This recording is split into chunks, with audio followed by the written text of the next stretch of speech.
8:29 minutos en el territorio continental ecuatoriano, buscando la verdad y abogando por unidad nacional en pro de la paz y la seguridad en el Ecuador.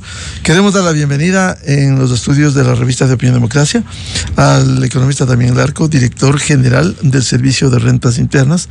Lo invitamos para analizar el comportamiento en la recaudación de impuestos con algunas circunstancias. La economía ecuatoriana ha crecido levemente este año, dadas las condiciones y el entorno.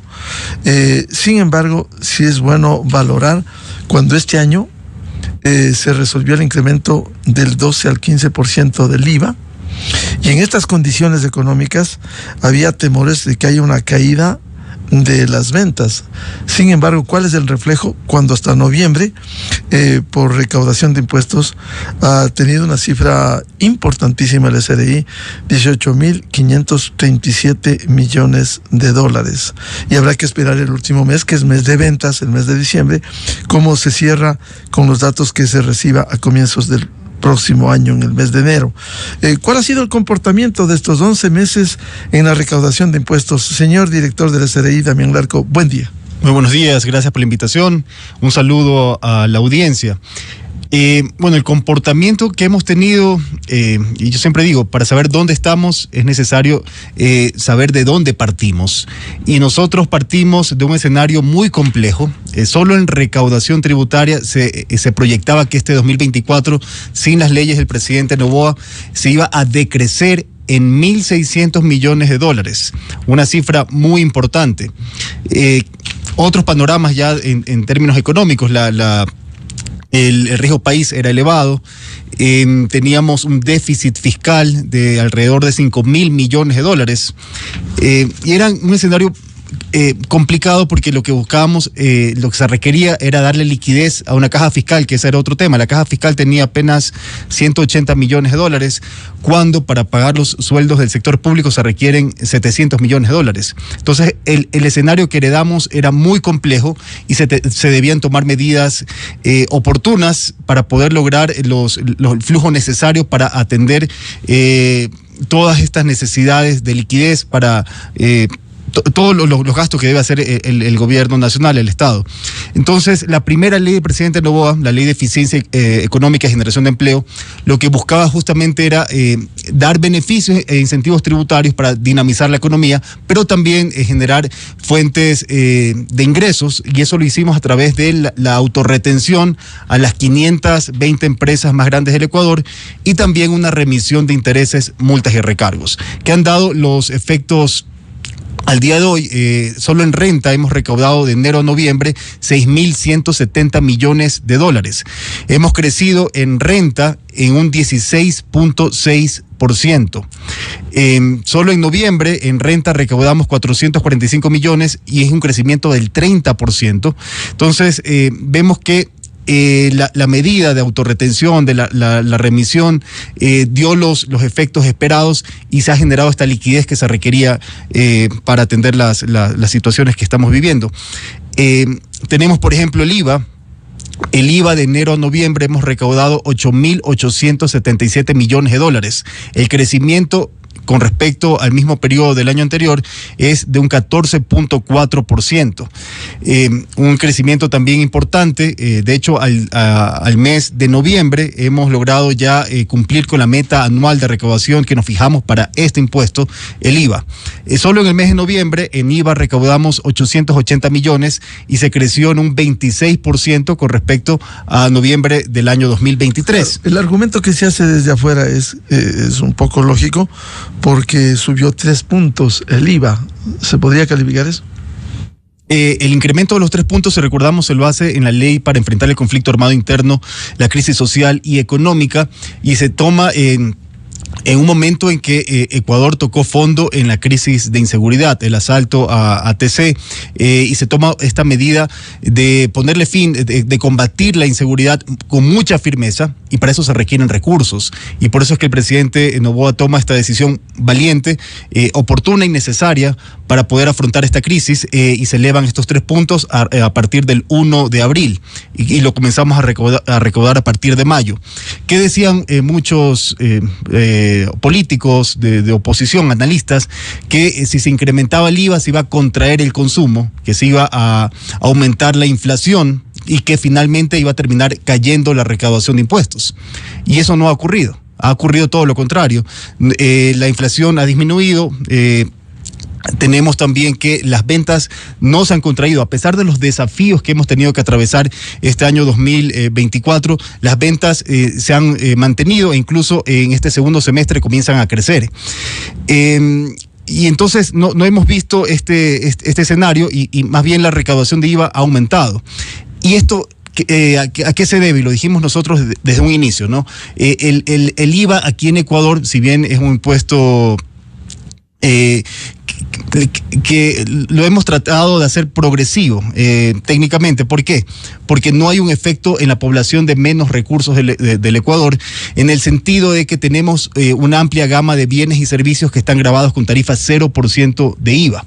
Y allí tenemos los servicios básicos, la salud, la educación, el transporte, todos los bienes y servicios que están bajo el régimen RIMPE, negocios popular. Entonces, eso hace pues que el impacto en la población de menos recursos haya sido mínimo y las ventas no se hayan visto afectadas tampoco. Entonces, son todas estas medidas que al día de hoy hacemos un balance y han dado el efecto, lo que nosotros prevíamos se ha cumplido.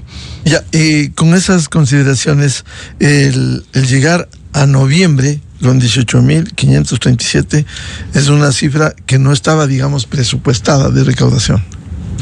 No, el compromiso que tenemos con el país, con las finanzas públicas de este año 2024, la meta que nos trazamos es de 19.217 millones de dólares. La meta anual. Al día de hoy ya hemos logrado recaudar en el total de impuestos de enero a noviembre 18.537 millones de dólares. Hemos crecido en un 15.7% en comparación con el mismo periodo del 2023 y llevamos ya un 104% de cumplimiento de la meta anual. Esto nos hace prever que vamos a sobrecumplir la meta de los 19.217 e incluso podríamos llegar a los 20.000 millones de dólares. Es una cifra mayor, 20.000 millones de dólares. Vamos a sobrepasar. En unas condiciones complejas de la economía ecuatoriana. Y a pesar de las condiciones complejas que hemos tenido que afrontar, y esto también demuestra más allá, tiene mucho que ver con las decisiones, como decía, valientes, oportunas y acertadas del presidente Noboa, la gestión que hemos hecho en el servicio de rentas internas y también a la ciudadanía que tiene ese compromiso con el país. Al día de hoy, si hacemos un balance, yo podría decir que tenemos una mayor cultura tributaria. Los ciudadanos saben que tienen que declarar oportunamente y adecuadamente sus impuestos y eso también se evidencia pues en las cifras que tenemos de recaudación el día de hoy. En el caso del IVA se ha cumplido más allá de lo previsto con el incremento desde abril pasado de los 3 puntos. Se ha cumplido, claro, hemos sobrepasado la meta ya de IVA. De IVA, la meta a noviembre ya hemos sobrepasado la meta de cumplimiento solo de IVA. Entonces, por eso es que el balance que hacemos a noviembre es que ya en diciembre vamos a sobrecumplir la meta de los 19.217 millones de dólares.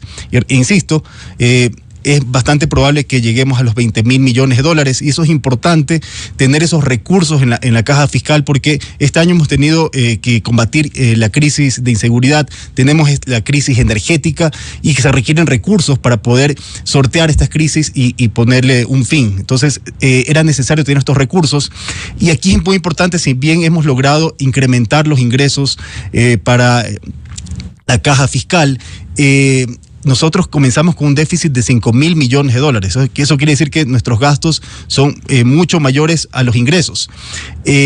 Si bien hemos logrado incrementar los ingresos, eso no quiere decir que al día de hoy nos sobre el dinero. Eso quiere decir que al día de hoy nos falta menos dinero que antes. Y vamos a cerrar el año con una mayor liquidez a la que heredamos. Entonces, eso es importante porque recordemos que al inicio del año no había ni siquiera ingresos en la caja fiscal, los recursos para pagar los sueldos del sector público. Al día de hoy, eso ya no es un problema que tenemos. ¿Por qué? Porque se ha manejado responsablemente las finanzas públicas del país.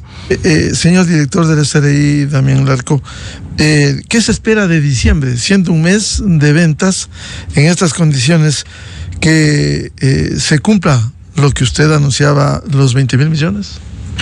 Sí, eso también tiene que ver con el movimiento económico, y nosotros, como les decía, en este segundo semestre hemos visto que hay movimiento económico. Solo de enero a octubre, las ventas totales han crecido en 1.6%, las ventas solo de octubre crecieron en 5.2%, las ventas locales, solo en octubre crecieron las ventas locales en un 3.8%, y de enero a octubre vemos que se mantienen las ventas. Entonces, eso es importante. También en noviembre, ¿qué esperamos para noviembre con respecto a las ventas? En noviembre tuvimos esta temporada de descuentos del Black Friday. Y hemos tenido récord en ventas en esta temporada de descuentos de Black Friday. En el Black Week se lograron incrementar las ventas en un 9%. En el Black Friday se incrementaron las ventas en 46%. Y en el Cyber Monday, que es el comercio electrónico, se incrementó en un 30%. Entonces, esto es importante porque demuestra que la economía se está recuperando. Si bien estos datos de noviembre que le acabo de dar son datos de la facturación electrónica, tenemos que esperar a que se hagan las declaraciones de impuestos y tener los datos ya oficiales de las ventas de noviembre para ver si siguen el mismo patrón de los meses anteriores de crecimiento. Entonces, eso es importante, y diciembre, como sabemos, es un mes de mucho movimiento económico, así que esperamos que se mantenga este ritmo de movimiento económico, y justamente para un poco fomentar el mantenimiento de los negocios y también para que se mantengan el empleo de los ecuatorianos, es que tenemos la ley de alivio financiero, que justamente lo que busca esta ley de alivio financiero es que al inicio se decía que la crisis energética iba a traducirse en una crisis económica. Los datos oficiales evidencian que no existe esta crisis económica, pero sin embargo el presidente Noboa es muy consciente de que en una crisis hay sectores que se ven desfavorecidos o afectados,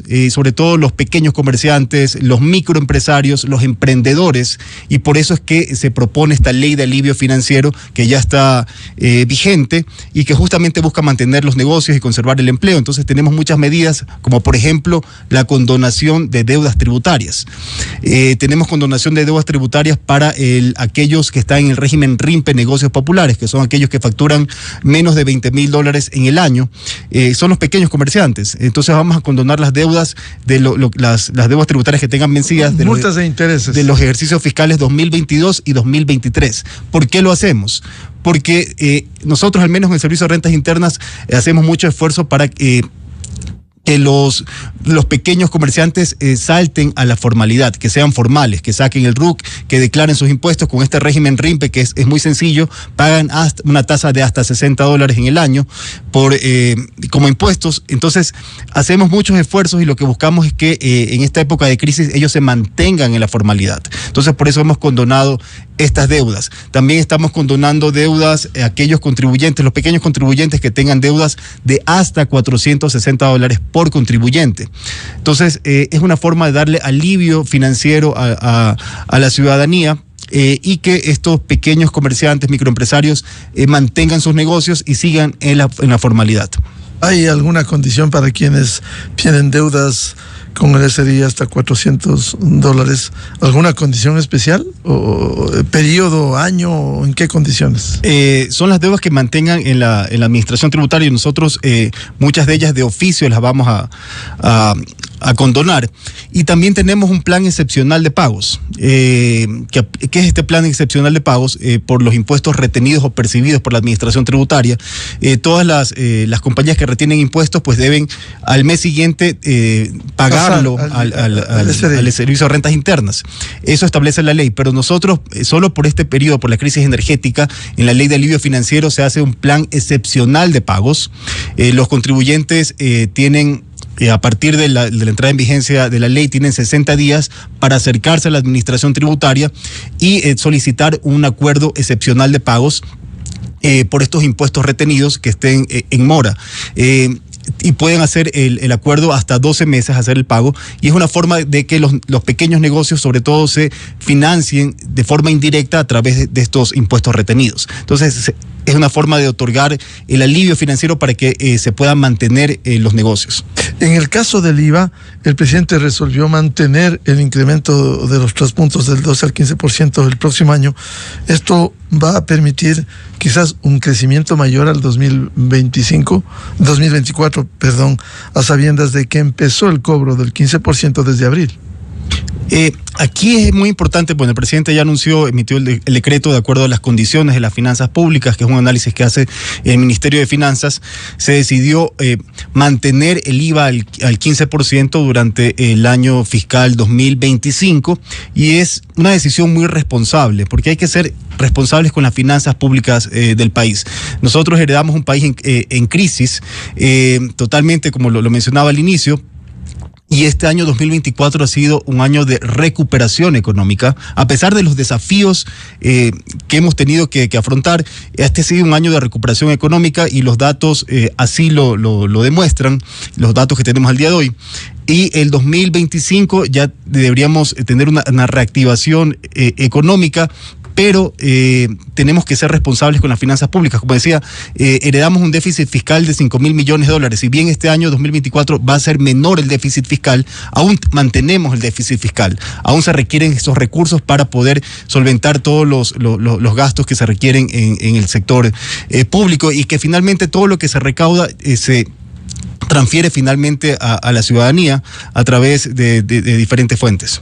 Claro, como en toda economía, incluso la del hogar, siempre será importante un manejo equilibrado de la economía. No le corresponde al SRI, pero sí el aumento, la recaudación de cobro de impuestos es importante, pero también, cito el caso de un hogar, si tenemos un déficit, hay que reducir los gastos. No le corresponde al SRI, pero por un principio hay que reducir los gastos del Estado. Entiendo que por allí también se han hecho esas gestiones para reducir los gastos en el sector público. Pero aquí, por ejemplo, es importante también, porque muchas veces se habla de reducir los sueldos del sector público. Si revisamos las cifras, cerca del 90% de los sueldos del sector público están en los militares, maestros, están en los maestros, salud. Allí está concentrado gran parte de los sueldos del sector público, y son gastos necesarios porque es la seguridad del Estado, es la educación de nuestros hijos, es la salud de nuestras familias. Entonces es importante mantener esos gastos también. Ahora, si uno compara el comportamiento en la recaudación del 2024 al 2025, si es bueno decirlo, este 2024 ha tenido ingresos extraordinarios adicionales, como el pago de impuestos, no solo el del IVA, sino otro, lo que ha recaudado el IVA, lo que ha recaudado el SRI. ¿Qué gastos extraordinarios este 2024 que no tendrá el SRI el 2025 saldrán? Ya, eso es importante. Nosotros tenemos también un análisis del incremento de la recaudación, las cifras de recaudación sin los ocasionales. ¿Qué son los ocasionales que tuvimos este año 2024? Las contribuciones de la banca, las contribuciones de seguridad que hicieron las sociedades, la remisión. Pero si quitamos esos ocasionales, igual existe un incremento en la recaudación tributaria de este año 2024 respecto de los ejercicios fiscales anteriores. Es importante mencionar. Y en los otros años anteriores también tuvimos ocasionales, ¿no? Tuvimos contribuciones patrimoniales, por ejemplo, por la pandemia del COVID. Entonces, sí han existido estas contribuciones temporales. En el 2025 no vamos a tener esas contribuciones, por eso justamente es que también se decide mantener el IVA al 15%. Ahora, dentro de la tarea que recauda, también devuelve impuestos el SRI. En el caso de quienes tienen alguna discapacidad, ¿están al día en la devolución? Y en el caso de la tercera edad, me parece que deben de 3 meses. Correcto, nosotros recaudamos impuestos, pero también hacemos los trámites de solicitud de devolución. ¿Qué lo hace el Ministerio de Finanzas? Sí, el trámite lo hacemos nosotros, y la asignación, la acreditación en las cuentas está a cargo del Ministerio de Finanzas. En el caso de las devoluciones del IVA a los grupos prioritarios, nosotros heredamos una deuda importante de varios meses, y sin recursos en la caja fiscal. Entonces, al día de hoy hemos logrado avanzar bastante en este tema y estamos al día al 100% en los pagos a las personas con discapacidad. No debemos nada, está todo el día en esas devoluciones. En los pagos a las personas de tercera edad, estamos haciendo los pagos correspondientes a las solicitudes aprobadas del mes de septiembre de este año. Entonces, hemos avanzado bastante en ese sentido. Solo este año hemos hecho pagos por cerca de $300 millones en devoluciones a estos grupos prioritarios.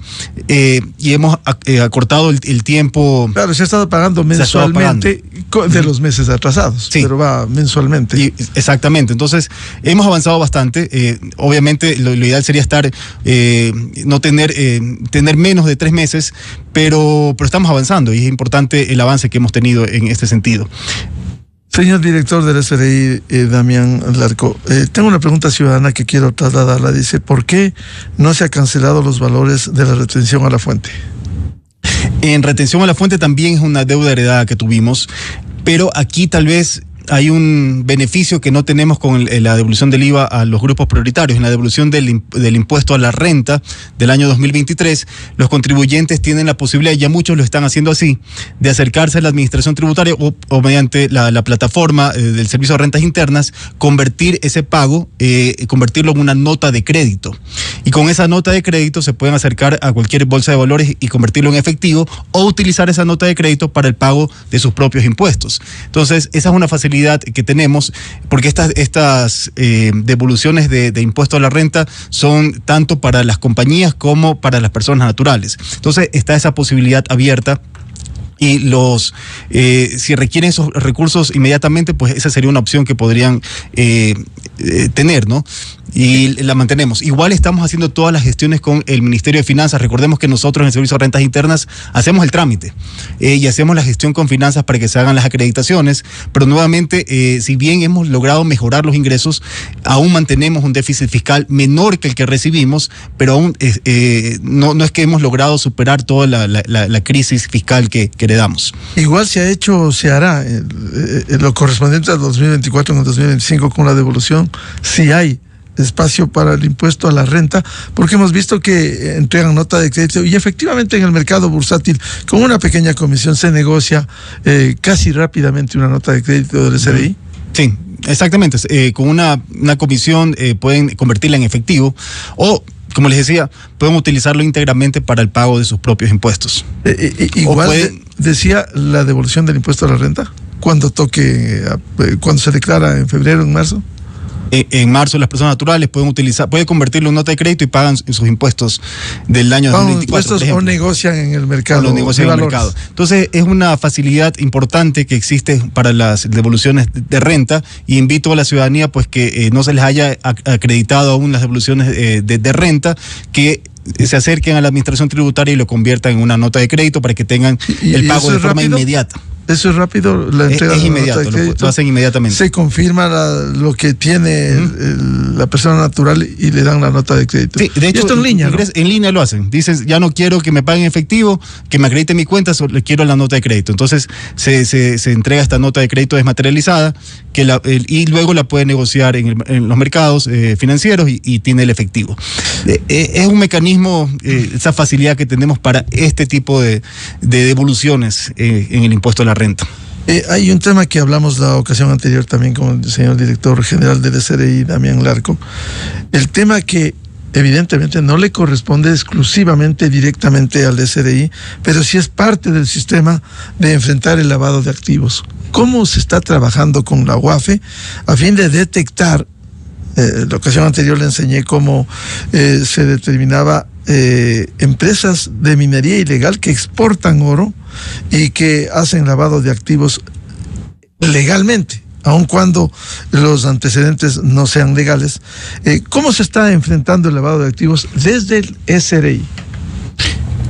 Bueno, en varias aristas, pero solo un poco de antecedentes, porque recientemente pues ya se publicó la ley contra el lavado de activos, la cual había sido archivada por la Asamblea Nacional alegando que era una ley recaudatoria.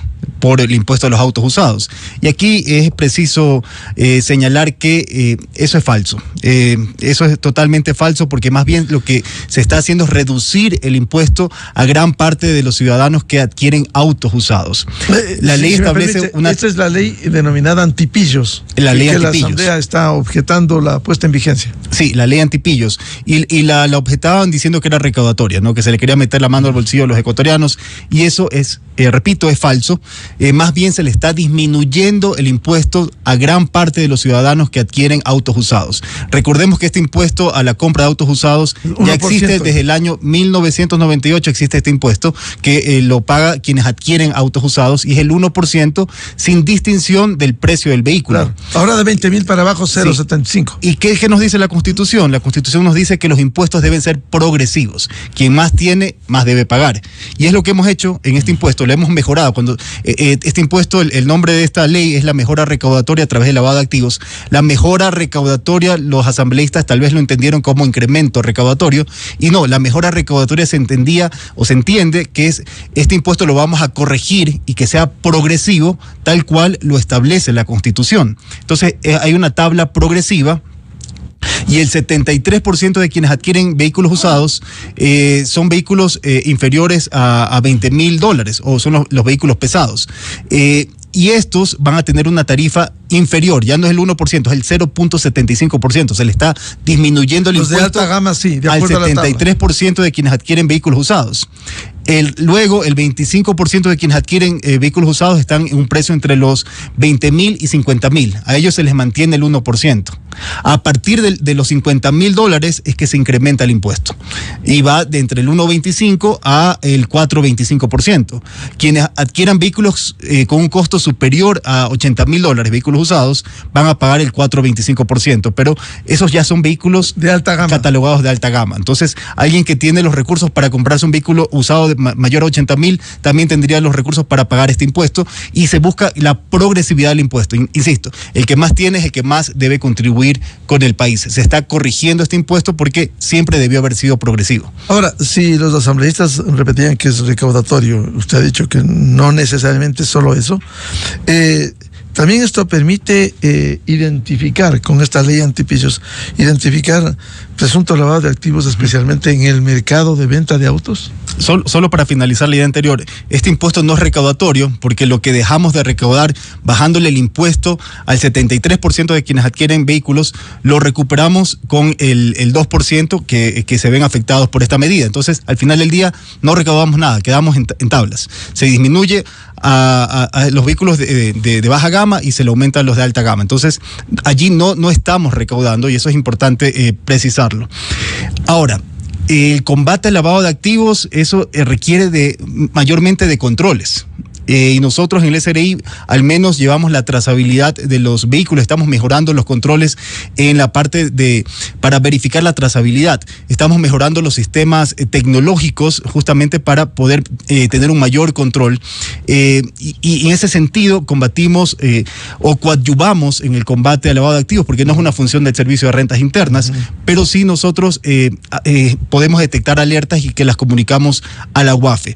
Y la UAFE es el ente encargado justamente de combatir el lavado de activos, y lo que era necesario en esta ley es darle mayores atribuciones a la UAFE para que pueda efectuar su trabajo de forma adecuada. Recordemos que cuando heredamos el gobierno, la UAFE estaba, y lo dijeron muchos asambleístas, lo reconocieron, que estaba totalmente desmantelada. Entonces era importante darle estas atribuciones para que pueda hacer su trabajo efectivamente. Y no solo la debilidad de la UAFE, sino también de la justicia, tan cuestionada en el Ecuador, porque si uno compara entre sentencias por lavado de activos en Colombia y Perú, son superiores sustancialmente frente a lo que la justicia ecuatoriana ha sancionado con lavado de activos, cuando ya hay la herramienta jurídica. Correcto, por eso era necesaria esta ley. Esta ley antipillos era necesaria justamente para que pueda tener las atribuciones y pueda seguir ejerciendo el trabajo de forma adecuada y mejore los controles que debe hacer esta institución. Y nosotros desde el Servicio de Rentas Internas seguimos colaborando, coadyuvando al combate del lavado de activos, generando las alertas correspondientes. ¿Y cómo se podrá detectar con esta nueva ley antipillos el que haya lavado de activos, por ejemplo, en la venta y compra de autos usados? Es importante porque, por ejemplo, una de las medidas que le permite a la UAFE, ya me estoy escapando de mi ámbito de competencia, pero es el congelamiento de los fondos. Nosotros, como entes de control, nosotros tenemos que controlar y generar esa percepción de riesgo, y es lo que generalmente pues hace que los ciudadanos paguen sus impuestos, porque dicen, no, si no pago mis impuestos, el Servicio de Rentas Internas me va a revisar y me va a terminar multando por no haber cumplido adecuadamente con mis obligaciones tributarias. Lo mismo ocurre en el sentido de lavado de activos. Debe existir esta percepción de riesgo, debe estar un ente que esté controlando efectivamente y que tenga las atribuciones para hacerlo, y por eso es que la UAFE se requería de esta ley antipillos que le dé las atribuciones a la UAFE para que pueda hacer adecuadamente su trabajo y haya esta percepción de riesgo, porque si alguien está lavando los activos y sabe que hay un ente que le puede congelar esos fondos, pues se lo va a persuadir de no cometer esta conducta que es delictiva, ¿no? Que es el lavado de activos.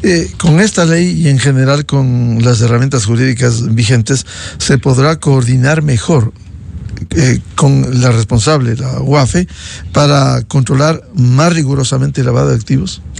Por supuesto, ese es el trabajo de las instituciones de control. Y de hecho nosotros firmamos a inicios de año un acuerdo de unidad, justamente para combatir el contrabando, combatir la defraudación tributaria, el lavado de activos. La unidad fue entre el Servicio de Rentas Internas, el SENAE, el Ministerio del Interior, la UAFE, justamente para de forma coordinada y articulada combatir en conjunto estos males que afectan a nuestra sociedad. Bien, al señor director general del Servicio de Rentas Internas, economista Damián Larco, gracias. La presencia en la revista de Opinión Democracia. Es muy importante la tarea que cumple el SRI en la recaudación de impuestos, no solo en época de crisis, sino en época normal. Muchas gracias. Gracias por la invitación. Muy amable. Cerramos con esto la jornada de entrevistas y debates, la opinión diversa y libre en la revista de Opinión Democracia de este jueves. Les recomendamos, ya viene en ExaFM, el show de la papaya, y a los miles de seguidores de la revista de Opinión Democracia les deseamos un feliz jueves a todos. Muy buen día. La revista de Opinión Democracia, buscando la verdad en todas partes. Disfrutar de una rica cena. Disfrutar de los amigos. Vívela.